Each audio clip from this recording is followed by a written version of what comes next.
Students अस्सलाम वालेकुम। Class 10 chapter number 15 inheritance के नए लेक्चर के साथ हम आए हैं, जो कि हमारा आज का नया लेक्चर है how does DNA of chromosome work. यानी क्रोमोसोम जो है बेटा बेसिकली क्रोमोसोम की कंपोजिशन को हमने डिस्कस किया था कि क्रोमोसोम जो है डीएनए और प्रोटीन का बना हुआ है, और आज हम उस डीएनए को डिस्कस करेंगे कि ये डीएनए किस तरह काम करता है, which is basically a genetic material, और इसको आप हेरिडिटी मटेरियल का भी नाम देते हैं, जो कि ट्रांसमिट करता है हमारी करैक्टरिस्टिक्स को एक जनरेशन से दूसरी जनरेशन में। तो आइए इसको एक्सप्लेन करते हैं कि ये डीएनए कैसे काम करता है। Basically DNA is a genetic material that perform the following functions. आइए हम इसके फॉलोइंग फंक्शंस यानी इंपॉर्टेंट फंक्शंस को यहाँ पे डिस्कस करेंगे। तो first of all it carries the instruction to control all the function of the cell. Cell के तमाम फंक्शंस को कंट्रोल करता है।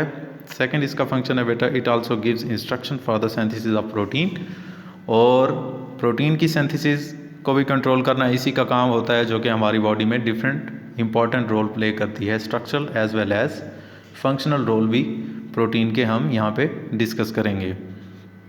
और थर्ड फंक्शन इसका ये है कि बेटा it also makes the trait of a cell और ऑर्गेनिज्म, यानी एक ऑर्गेनिज्म की जो ट्रेट बनाता है वो क्या है बेटा, डीएनए ही बनाता है। वो किसकी फॉर्म में बनाता है, प्रोटीन की फॉर्म में बनाता है, और प्रोटीन उसके फंक्शन को क्या करती है, कंट्रोल करती है। जैसा कि आपने बॉडी में डिफरेंट प्रोटीन्स को पढ़ा होगा, जैसा कि हीमोग्लोबिन होगी, हीमोग्लोबिन के बाद मायोग्लोबिन होगी, मायोग्लोबिन के बाद आपके पास इंजाइम्स हैं, हार्मोन्स हैं, और ये बॉडी के डिफरेंट फंक्शंस को बेटा क्या करते हैं, कंट्रोल करते हैं। तो प्रोटीन सिंथेसिस भी डीएनए ही क्या करता है बेटा, कंट्रोल करता है।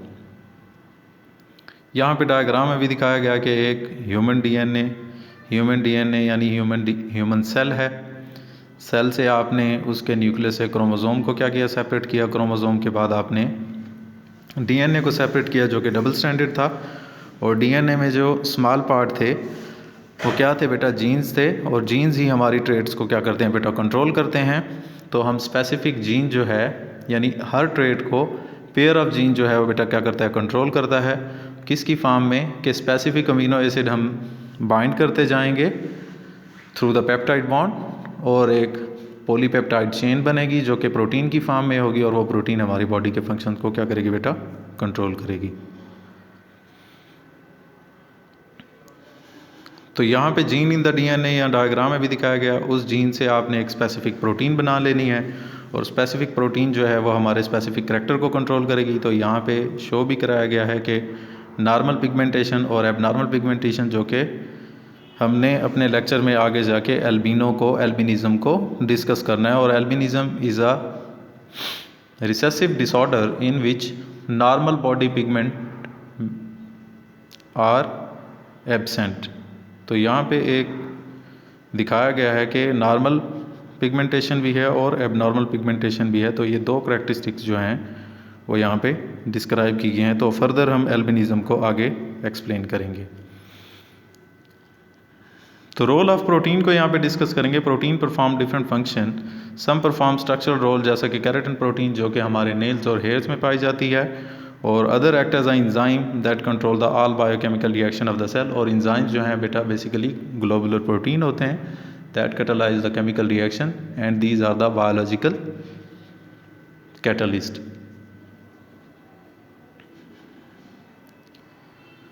यहाँ पे एक प्रोटीन में स्पेसिफिक सीक्वेंस होती है बेटा अमीनो एसिड की, क्योंकि अमीनो एसिड ही बिल्डिंग ब्लॉक है बेटा प्रोटीन का। तो यहाँ पे हम सीक्वेंस ऑफ अमीनो एसिड को डिस्कस करेंगे। Specific protein have a specific sequence and number of amino acid.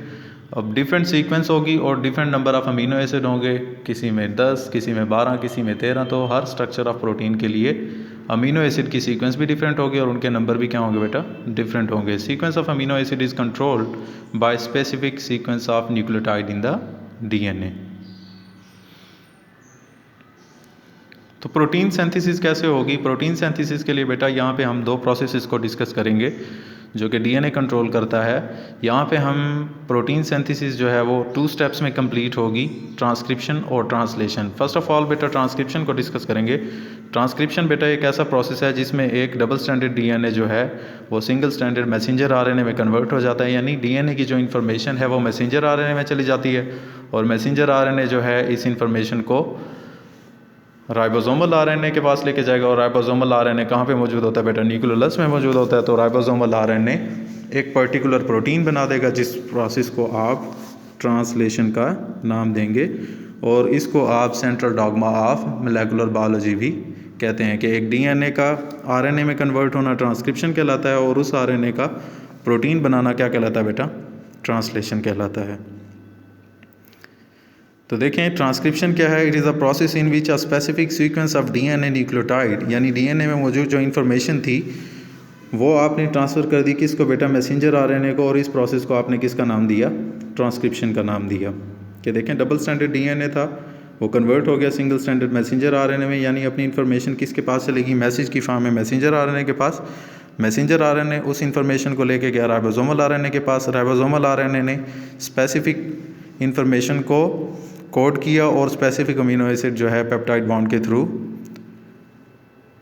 Arrange किया, और ये पेप्टाइड बॉन्ड बनते डाईपेप्टाइड, टेट्रापेप्टाइड, पेंटापेप्टाइड, यानी 5 अमीनो एसिड अगर ज्वाइन हो गए तो पेंटापेप्टाइड, और अगर बहुत सारे अमीनो एसिड इस तरह से कोड की फॉर्म में ज्वाइन करता गया तो एक पॉलीपेप्टाइड चेन बन जाएगी, और उस पॉलीपेप्टाइड चेन को आप प्रोटीन का नाम देंगे।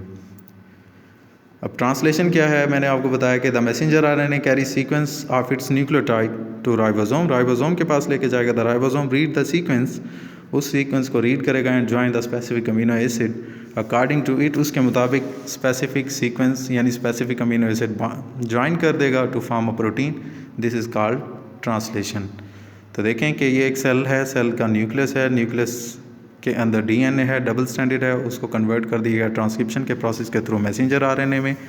मैसेंजर आरएनए फिर उस इन्फॉर्मेशन को राइबोसोम के पास लेके गया। राइबोसोम में मौजूद राइबोसोमल आरएनए उस इन्फॉर्मेशन को कोड करके स्पेसिफिक अमीनो एसिड बाइंड करता जाएगा और एक स्पेसिफिक प्रोटीन जो है वो यहाँ पे बन जाएगी। तो ये था बेटा ट्रांसक्रिप्शन और ट्रांसलेशन का प्रोसेस।